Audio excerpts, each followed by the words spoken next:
Ladies and gentlemen, allow me, your host, your wonderful coach, to welcome you to this beautiful PvZ that I played on the ladder a couple of minutes ago against the beautiful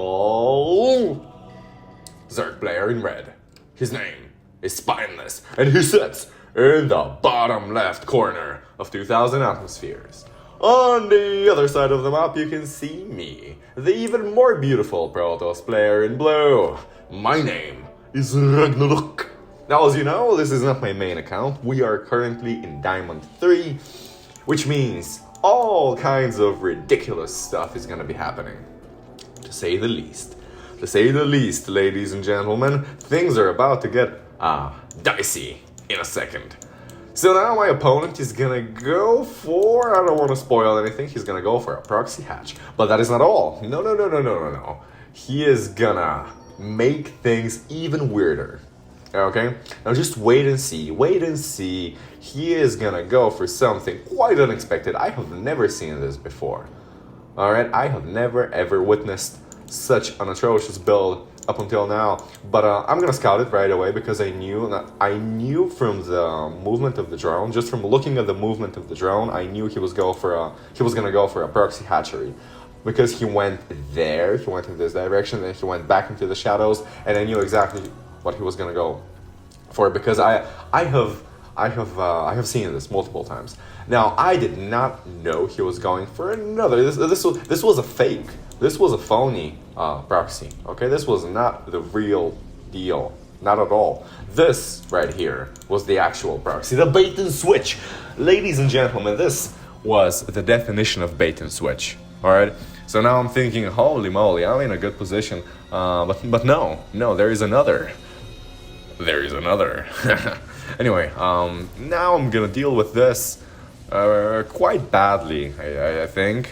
The thing is, I've never seen anything like this, so I didn't know exactly how to react. The thing is, I know one thing, and that is to build a Stargate. No matter what, build a Stargate. Doesn't matter what happens, I didn't even scout. So it's like, build a bloody Stargate, you're gonna be absolutely fine.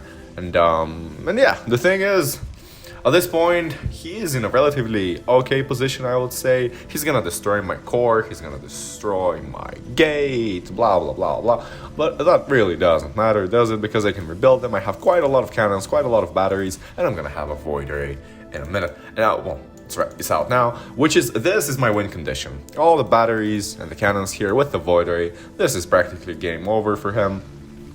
He did not have a solid follow-up. Now, I am distracting the Lings with a single Stalker across the map. This did so well. His Lings were he just forgot about them for some reason, which is quite astonishing. Anyway, now he's gonna try to kill a Void Ray that's backed up by a shit ton of batteries. And that's not gonna go well for him. Now I'm gonna kill some more queens. He had a lot of queens. To his credit, he had a lot of queens. But unfortunately for him, a lot was not enough. He needed a ginormous amount of queens if he was gonna break this defense, but in the end, that did not end up happening. And I'm gonna kill yet another queen for free, which is amazing. I even microed my Void Ray so that I don't suffer any actual damage on the HP of the Void. So at this point, I'm thinking, attack! But then, because of the attack move, my Voids started attacking the larva, and I'm like, no thank you. I'm gonna end my opponent. This is the point of this push. Now I see the queens in here. Here you can actually see some intense micro, right? I'm just microing back and forth, making sure I'm minimizing the damage I'm taking, and it went well for me. I did not lose a single unit and killed a queen. Now the carrier is gonna arrive. So what happened here? He killed my cyber core, and I could not build a second Stargate. So I built a fleet beacon, and I went for a carrier. And it's here. Carriers are phenomenal against queens. They are absolutely terrific. And this is going to be game over for him. There is absolutely nothing he can do. He did not have the economy to build a lair. He did not have anything. No more queens, no spores, no nothing. GG. And that is going to be it for this video, ladies and gentlemen. I hope you enjoyed. See ya. Ladies and gentlemen, welcome to this beautiful PvP that I played on the ladder this morning against this beautiful Protoss player in blue, whose name is Big Fat Carton, who sits in the upper right corner of 2000 Atmospheres.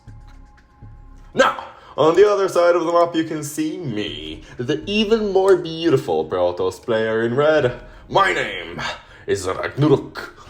Now, this is my alt account, this is not my main account, and so we are currently in Diamond 3, and so this is gonna be one of those really cheesy games. As you can see, things are beginning to get interesting from the very beginning of this game. No. What is my opponent gonna do? He's going to go for a quick Zealot Rush. Now, is he gonna commit to it? Seems like it. Oh, there's the Cyber Car, so maybe not. Now, when I saw this, I scouted it, and I was like, alright, so the chances are he's gonna commit to this. And so that is why I committed to such a massive defense here. I spent, by the way, this structure, this gateway was supposed to be a cyber core, just so you know. I messed up there, and I realized I didn't have a cyber. Now things are gonna get even more interesting once the cyber core finishes and I go for an expansion. I will quickly realize the cyber core is blocking the expansion side, so I actually blocked my own expansion side with my late cyber core. Because of this gateway. This was supposed to be the cyber core. Okay, this was supposed to be it, not this. And now I'm like, I've got a difficult decision to make. I'm gonna build some batteries before I destroy my core, just so I have some defense. I have no idea how committed he is to this push at this point. He could have like 10 zealots, or he could be warping in stalkers, stuff like that. So queuing up stalkers. He didn't have warp gate yet. But anyway, you get the idea. Now I'm lacking the cyber core, but I did build a couple of stargates in my main before I killed my core, and I don't really need it for anything else. Well, I need it for upgrades and for shield batteries, but I was good as long as I had my stargates. I was good. Now I'm gonna depower those gates, and I'm not gonna keep my Voider here. He could come from any direction with any amount of stalkers. A single Voider is not going to be a particularly effective unit against 3 or 4 stalkers. Now, he warped in units in my main. I think he warped in like a couple of zealots, adepts as well. There they are. And this caused an ascertainable amount of chaos, as you can see. I mean, I dealt with it pretty well, I think. How many workers do I have? I still have... Oh, whoa. He actually has way more workers than me. Holy shit. So, this is not looking good for me, is it? Now he has more workers, a better economy, more production facilities, at least on paper, and I'm stuck on a 2-base economy with a massive wall preventing me from expanding. But yeah, I decided to go for a quick push. I had no idea exactly what he had, and at this point I'm like, maybe I can kill all the stalkers, but he had a battery, so I had to retreat. Did not lose a single void, which is good. Now at this point I'm taking my gases. Everything is late. Absolutely everything in this game is late. And now this is very unfortunate.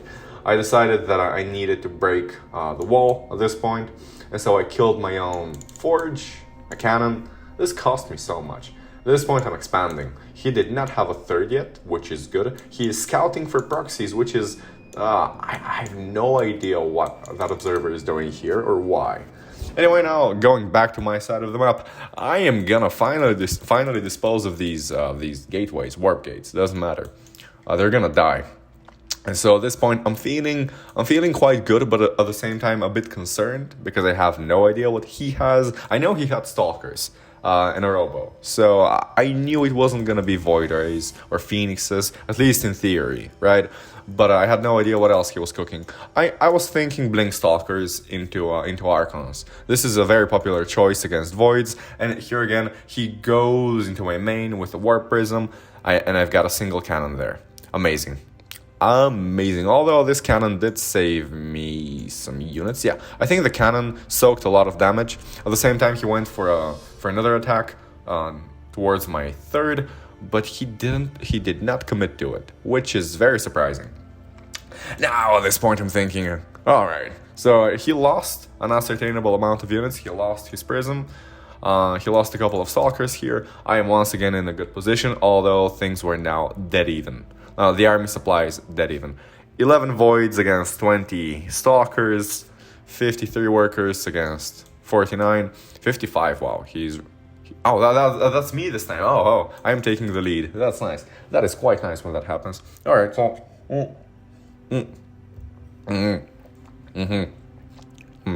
All right, so I'm drinking some apple juice, by the way.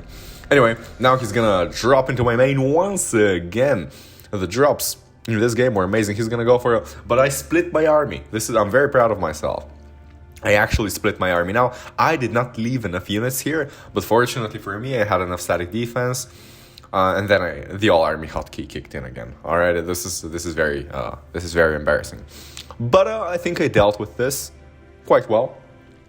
Now I'm gonna lose some static defense here, but that doesn't really matter, does it? I mean, as long as I rebuild it, but he is not gonna allow me to rebuild it very effectively, which is good. Now I went for a relatively greedy expansion, but I felt like this expansion would soon become my lifeline, and so I really needed it. Now things are gonna get a bit dicey in the late game, okay? And things are gonna get real dicey, because now he's gonna start warping in Archons. Archons are incredible units. Archons are really good, especially against Void Rays. Now it depends. Now if I get them in a choke, like this one for example, and I surround them with voids and batteries behind them, they're not going to do very well. They're going to do very little, in fact. But if I engage the Archons in open battle in the middle of the map, things are not going to go my way, especially if I don't micro my units well. Because these bad boys, they do a lot of AoE damage. Okay, mass area damage. AoE, AoE, mass area, doesn't matter. AoE, they do splash. Okay, they do splash damage. Every time they hit multiple targets, and they hit quite hard. And they're quite tanky as well. Anyway, at this point, I'm thinking, all right, I've got my static defense here, I've got my bases, I've got an army. I'm gonna switch to Am I not switching to carriers? Holy moly, this is actually quite bad. I think I'm gonna start producing carriers in a minute. Here, there we go. I started carrier production. But now things are gonna, as I said, things are gonna get real dicey. I knew I was not gonna be able to fight this army. As I said, in open battle, Void Rays really suck. They are good in very specific situations, in very specific positions, such as this one. This would be a phenomenal position to fight in, especially if I had batteries here. This would be phenomenal against Archons. And it will be. I don't want to spoil anything, but it will be. Now, I sacrificed everything I had in my natural because I wasn't willing to lose the game just because of some structures here. They did not matter, but plus, well, I did not have that many minerals here either. So at this point, he has a lot of Archons, and I'm afraid. I'm thinking these carriers are going to be my salvation. Carriers are absolutely phenomenal against Archons and Stalkers. Absolutely phenomenal, especially if they are fighting from this location and the Interceptors are killing everything downstairs. That's a lot of Archons. And so he is going to commit to a push that is going to be very, very problematic for him. Now, this is the fight that I wanted. This is literally the fight I was waiting for. I was waiting so patiently. I sacrificed so much of my stuff just to get this fight, just to force him to go up the ramp. This is exactly what I wanted. For the last 5 minutes, I have been dreaming about this. And so I killed all these Archons. These units are so expensive. They take a lot of time to rebuild as well. And so I knew he had nothing at home. Perhaps a couple of Stalkers, like a handful, but not more. And this is going to be basically the end of the game. But as you can see here, he's going to be GG, well played, Imba race. He called his own race Imba.